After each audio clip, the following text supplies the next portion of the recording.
Hello everyone. Welcome you all to today's critical discussion on the essay Tradition and the Individual Talent. So, let's briefly introduce the essay Tradition and the Individual Talent, which is written by the literary critic T.S. Eliot, which was first published in 1919 and it was published in The Egoist. Okay, but this essay is more often considered, as a backbone of T.S. Eliot's literary criticism and the pioneering work of the new criticism. So, here we need to understand that this essay it stood up as a standard in case of understanding or analyzing the genre of literary criticism. Moreover, it is also considered as a backbone. That means the strength of Eliot's literary career too, in case of the literary criticism. Okay. Now, since we came across the term called new criticism, remember? So, let me make it very clear that new criticism is none other than a literary critical theory which insists on what? Insists on intrinsic value of a work of art, and its major focus is on the attention on the individual work which alone or as an independent unit of meaning. Okay, so basically new criticism focuses on the individual or independent unit of meaning. Moreover, it is a technique which is employed in the new critical approach, which is basically your close analytical reading of a text. It is a technique which has also been proposed by whom? Aristotle in the work Poetics. So, new criticism is also widely explored by our writer T.S. Eliot. Okay, you can see that early seminal works in this tradition were those of the English critics such as I.A. Richards, William Emerson, and even English poet such as T.S. Eliot has also made lots of contributions with his critical essays, that is tradition and individual talent, that we are discussing in today's class, whereas there is also another such essay, Hamlet and his problems. Clear? So let's start our discussions on the essay tradition and individual talent, where in the first part of his essay, Eliot endeavors not just to define the term tradition but also to redefine it. So once again, let me make it clear that in this essay, Eliot has not only, tried to define the term tradition specifically, but also he has redefined it. So redefining already means it has been defined earlier and he is redefining, he is reattempting to define it. So therefore, he holds the view that the word tradition is often used in a negative sentence, especially when it is employed to describe poetry or a poet as being traditional or too traditional. Now, it is something which we all have, realized at some point, or we have experienced while critically analyzing or summarizing a poem, or in our, literary discussions, that sometimes we have a tendency to recognize any sort of text, especially the poems, to be too traditional. And have you ever realized that majority of the scenarios or in majority of the discussions we often consider tradition, the word tradition, in a negative sense? We always think that tradition means it's not something new, it's something which has been carried forward, isn't it? So Eliot here, he points that tradition cannot be used agreeably except while referring to the science of archaeology. So Eliot here specifically talks about the term tradition only in context of literature, especially poetry, not in other contexts. Okay, so when we consider any poem or any piece of literature to be too traditional, Eliot says here that it cannot be used agreeably except while it is referring to the science of archaeology. So, what does he mean by that? So, tradition, according to Eliot, is not something inherited but obtained through great labor and hard effort, meaning that the poet must have worked hard and have a great historical sense of the literature of Europe, starting from Homer to his day, to fit into the literary tradition. So, whenever we say tradition, the word tradition, no doubt we have a negative context, but if we look deeper into the realm, we will understand that tradition is not just simply inherited.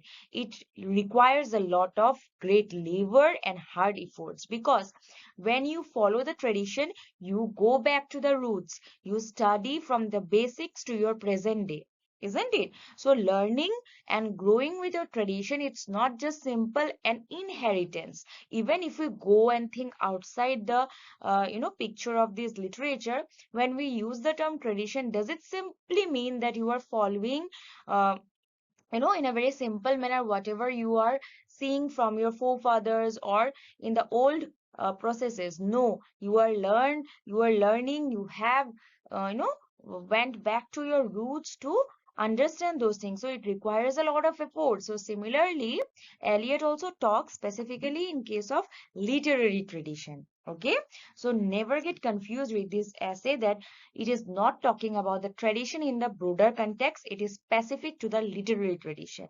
So, Eliot accentuates the importance of history to writing and understanding poetry, and the traditional writer or poet for him is that who dwells on both historical senses, that is timeless and the temporal. So, this makes the poet more accurately aware of his or her place in his time. Eliot further discusses, this ideal role of tradition, because he is quite, disappointed with the negative connotation of tradition, and that's why he has brought out a new perspective of tradition where we need to understand the real essence of the term tradition, especially the literary tradition. So they definitely he considers this as the ideal role, and he says he outlines the ideal role of tradition and its contributions to the creative process. We all know that literature is a process of your creativity, through your creativity, isn't it? So that's why he considers a knowledge of past literature generally and of his own country's language and literature in particular essential to the people, to the poet especially, who wants to write great poetry. So if you want to write great poetry, you need to know the basics, the root of your literature, of your country, of your language. So that's why for him, a poet does not have his complete meaning alone, but created, of course, about the dead poets and artists. I hope you all will agree if I say that, a poem is an inspiration from many other poems, right? So that is what Eliot is trying to point out here, that no one, can come out naturally, you know, as the, as a poet who has no, experiences of past and all, because it means you have not respected or learned about your roots, about your language from the past. So definitely he values the past here. Okay, and when I say past, it is directly connected to the tradition. So past works create a sense of order or tradition, and it is crystal clear that this order is always being altered by a new work which is respectively modifying the term tradition to make room for itself. And in this essay, if you even look at the title, tradition and the individual talent, definitely you are getting the wholesome idea of the essay, that somewhere we are going to learn about tradition and the individual talent, how they are correlated, or what is the relationship between them, right?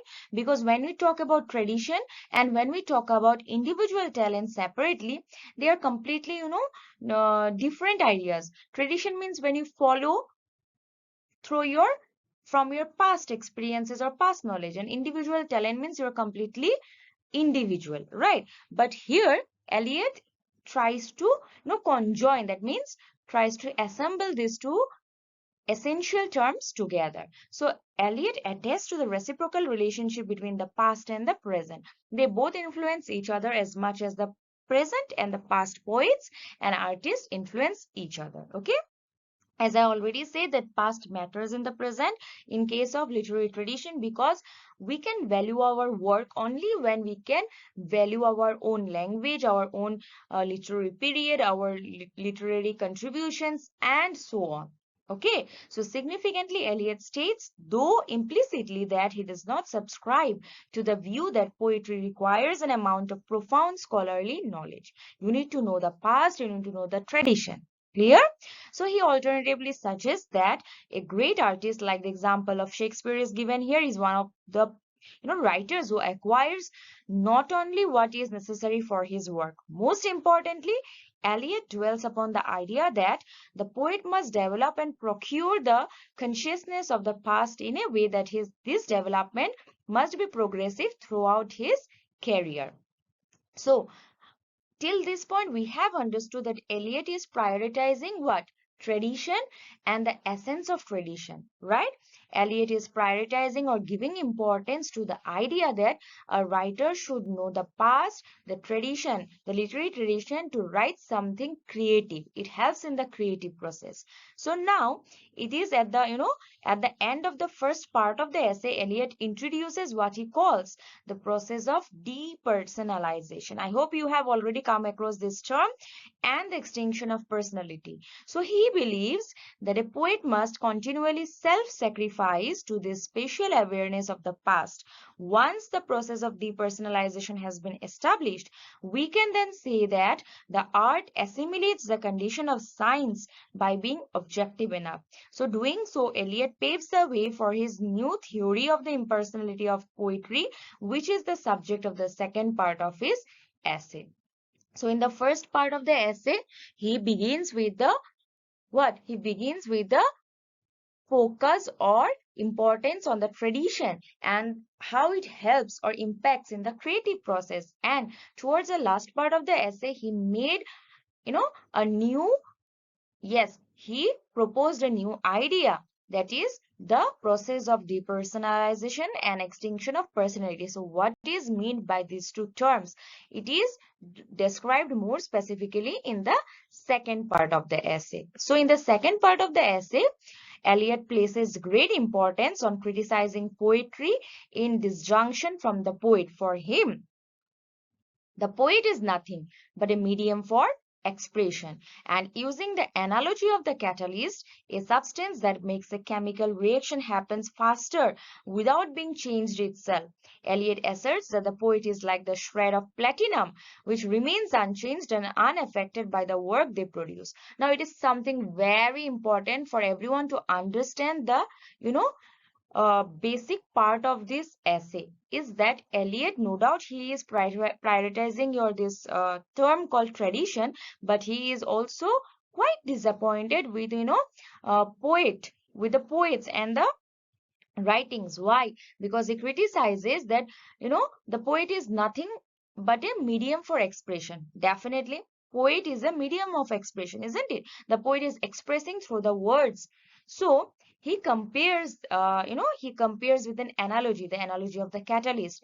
So students or learners who are aware about this catalyst, uh, you know, mm, this functions as a substance which make a chemical reaction which happens faster without itself being changed. So catalyst, it is a reactive part, but it does not change itself. So similarly, the writer Eliot is also demanding the poet not to be changed while they are producing their art of work. Okay, remember in the initial hours of today's class when I said that he has valued the work of art. So here it is. Eliot asserts that the poet is like the shred of platinum, which remains unchanged and unaffected by the work they produce. He illustrates that the poet has a repertoire of emotions, feelings, and phrases from which they select to combine a new form. Nevertheless, feelings and emotions are not the things that render art great, but the nature of artistic process whereby they are synthesized. The artist is responsible for creating the pressure, so to speak, under which the fusion takes place. So very specifically, if I, interpret this whole understanding and discussions, it is simple that Eliot is demanding the writer to you know explore the artistic process. Now see, every writer has their own emotion, feelings, and different types of sensory expressions inside their mind, but it depends on the process which is performed artistically through their poem, maybe, okay, or through the literature. So Eliot is specifically demanding the artistic process where they are synthesizing the different emotions, thoughts, and feelings which is inside their mind while they are writing it. So In other words, you can say Eliot is also demanding the poet to have a hold on their emotions, feelings, and thoughts so that they can, process it creatively and artistically. Okay, so Eliot defines the poet's responsibility, suggesting that every poet is not supposed to compose poetry which is full of their emotions and feelings, but to subscribe themselves to something which is more valuable, that is what other poets and artists have produced in the past. So he specifically is demanding that a poem or a poet should not go so deep, or should not get so blinded with their emotions and feelings. The poet should also be able to subscribe themselves to something which is more valuable. Okay, so one should not be blind sighted through their own emotions, feelings, and thoughts while writing, and should value something else. And when we say something else, he is interpreting the tradition. Okay, so let's quickly read on the three parts. The essay is divided into three parts. Okay, the first part gives us Eliot's concept of tradition, which we have already discussed. Second part, it develops the theory of the impersonality of poetry, where Eliot is demanding the writer to have a good control on their emotions, thoughts, and feelings, and let the feelings, be processed artistically and creatively, where they can also value some other important aspects and not just overflown with their own emotions, thoughts. And the third part, which is more or less a conclusion, or you can say summing up of the whole discussion. So you might be wondering the function of tradition, right? Let's quickly look into the function of tradition, which is also important both from your exam point of view and also for your clarity of understanding.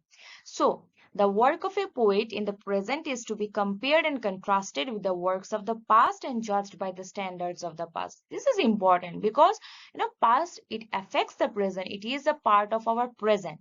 But this judgment does not mean determining good or bad. It does not mean deciding whether the present work is better or worse than the works of the past. So then what is, the influence of past? So an author in the present is certainly not to be judged by the principles and standards of the past. The comparison is to be made for knowing the facts, all the facts about the new work of art. The comparison is made for the purposes of analysis and for forming a better understanding of the new. So more or less, Eliot is demanding the tradition to be, functionalized in a way where the past can be interpreted for the critical analysis of the present, so that we can appreciate both the past and the present, and not just criticize the past with the present or present with the past.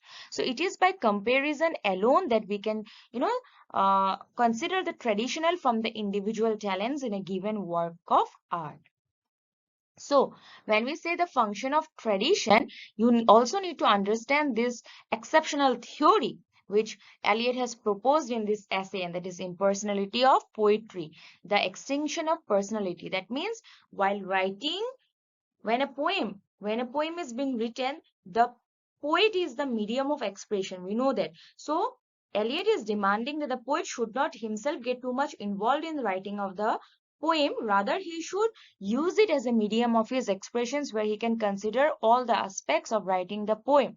So, he is demanding the artistic effect and the valuable essence by, impersonalizing of his own personality. He might be too emotional, he might or she might be too sensible, by person, and those emotions should be reflected, but he must allow the poetic sensibility to be shaped and modified by the past. And again, when I say past, it is referring to the literary tradition. So he must continue to acquire a sense of tradition throughout his career. In the beginning, his individuality may assert itself, but as his powers mature, there must be greater and greater extinction of personality.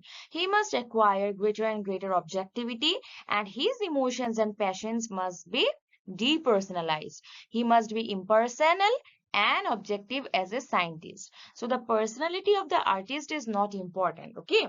See, when you read a poem, you never, read that poem based on the author or the writer's personal characteristics, isn't it? You never consider a poem to be good or bad by characterizing whether the writer of the poem is good or bad. Rather, you consider the poem irrespective of the person's author. So that's why Eliot is demanding the writer to be impersonal and objective, just like a scientist. And the personality of the artist is not as important, but the most important thing is his sense of tradition. A good poem is a living whole of all poetry that has never been written, and he must forget all his joys and sorrows, and he must absorb in acquiring a sense of tradition and expressing it in his poetry. So, all in all, we should understand that the poet's personality is merely a medium having the same significance as a catalytic agent where the catalyst itself is not changed, okay, rather it changed the production or the whatever he produces, or a receptacle in which chemical reactions takes place. And that is why Eliot holds that honest criticism and sensitive appreciation is directed not upon the poet but upon the poetry. So, the artistic and the creative process of writing is important rather than on the personality of the writers. So, that is what he is meaning or referring by the terms impersonality of poetry. Clear? With this, we have come to the end of today's discussion. I thank to each of you for listening to me patiently. I hope you have understood the basic highlighting points through this critical discussion. And if you have any queries or any suggestions or anything to be shared, you can definitely use the comment box. Thanking you all once again.